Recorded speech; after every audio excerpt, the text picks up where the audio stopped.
Lesson 12, reading practice number 9. Dear Madam, it is a pleasure to learn from your letter of June 18 that our staff rendered efficient service to your treasurer, Mr. Ruth, and his sister, Mrs. Sweet, on their trip from Dallas to the West Coast on our airline. Paragraph. We do not often get letters like yours. Period. Most people write a letter only when they feel that our services have not been good. Paragraph.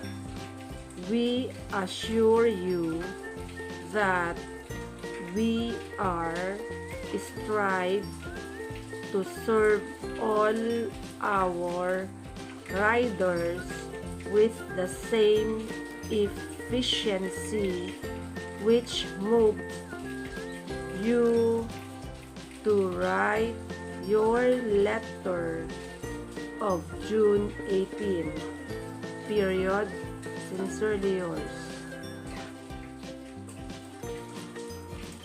Lesson 12, reading practice number 10.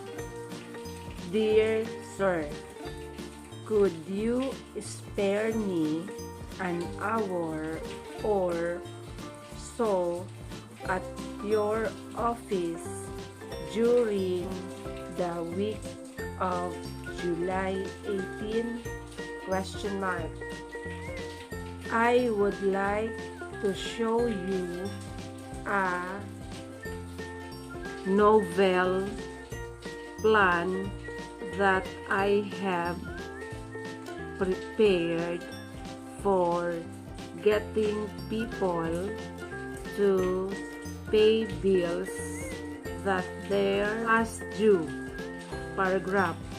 Simply indicate on the attached card when I may call. Period. As I said, it will take me only an hour to show you the way my plan operates. Period. Sincerely yours. Practice number 11. Dear friend, our treasurer is a little worried. Period.